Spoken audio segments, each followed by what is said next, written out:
మాట్లాడుతున్నారంటే ఏదో ప్రత్యక్షంగా ఆవిడ కళ్ళ ముందు చూసినట్టు ఏదో డ్రగ్స్ అని చెప్పి రేవ్ పార్టీలు అని చెప్పి అలా సమంత గారి మీద కానీ రకుల్ ప్రీత్ సింగ్ మీద కానీ ఇలా చేసిన వ్యాఖ్యల్ని యావత్ రాష్ట్రమంతా తెలంగాణ రాష్ట్ర మహిళలందరినీ కూడా అవమానించినట్టు మేము భావిస్తున్నాం. ఎందుకంటే ఈ రోజు వరకు సినీ ప్రముఖుల్ని ఈ రాజకీయ కోణంగా ఎప్పుడు కూడా సినీ ప్రముఖుల్ని మేము తీసుకురాలేదు. గత 10 సంవత్సరాలు కూడా మీరు చూసుకుని ఉంటే ఇట్లాంటి వ్యాఖ్యలు ఏ అపోజిషన్ లీడర్ మీద కూడా ఎవరు కూడా చేయలేదు.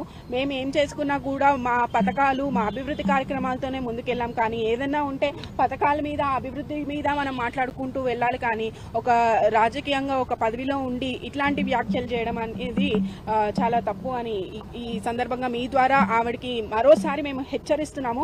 ఎందుకంటే ఇటువంటి వ్యాఖ్యలు ఆవిడ ఇమీడియట్ గా వెనక్కి తీసుకొని కేటీఆర్ గారికి బహిరంగ క్షమాపణ చెప్పాలి. మేము ఈ రోజు ఏసీపీ గారికి సిఐ గారికి కూడా ఫిర్యాదు ఇవ్వడం జరిగింది. దాని మీద కూడా వారు యాక్షన్ తీసుకుంటాము, లీగల్ గా ఎటువంటి యాక్షన్ తీసుకోవాలో వాళ్ళు తీసుకుంటామని చెప్పి ఒక ఎక్నాలజ్మెంట్ కూడా ఇచ్చారు.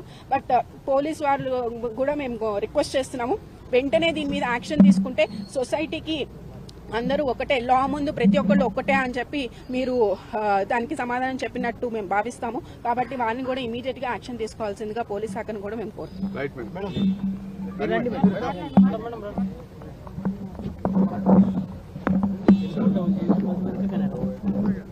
ఈరోజు పిఎస్ లో కూడా మేము కంప్లైంట్ ఇవ్వడం జరిగింది. మా తోటి కార్పొరేటర్స్ అందరితో కలిపి కంప్లైంట్ ఇచ్చినప్పటికీ ఏసీపీకి కూడా అలాగే సిఎస్ సర్కిల్ ఇన్స్పెక్టర్ కూడా కంప్లైంట్ రిజిస్టర్ చేయడం జరిగింది. మరి ఇలాంటి అనుచిత వాక్యాలు మాట్లాడిన కొండ సురేఖ గారు మాటలు ఏవైతే ఉన్నాయో దాని మీద యాక్షన్ తీసుకోమని చెప్పినప్పటికీ కూడా మరి ఏసీపీ గారు కానీ అలాగే సిఎస్ఆర్ కానీ సానుకూలంగానే స్పందించారు. తప్పకుండా చర్యలు తీసుకుంటామనే విషయంలో వాళ్ళు భావిస్తూ ఆ విషయం చెప్పారు. అలాగే మాకు ఎక్నాలజ్మెంట్ కాపీ కూడా సబ్మిట్ చేయడం జరిగింది. ఒక కపుల్ ఆఫ్ డేస్ అడిగారు. ఇప్పుడు ఇచ్చిన సబ్మిట్ చేసిన కాపీస్ కూడా వాళ్ళ కోర్టుకి కూడా పంపించడం జరుగుతూ ఉంది. సో తక్షణమే చర్యలు తీసుకుంటామని కూడా చెప్పడం జరిగింది. Thank you.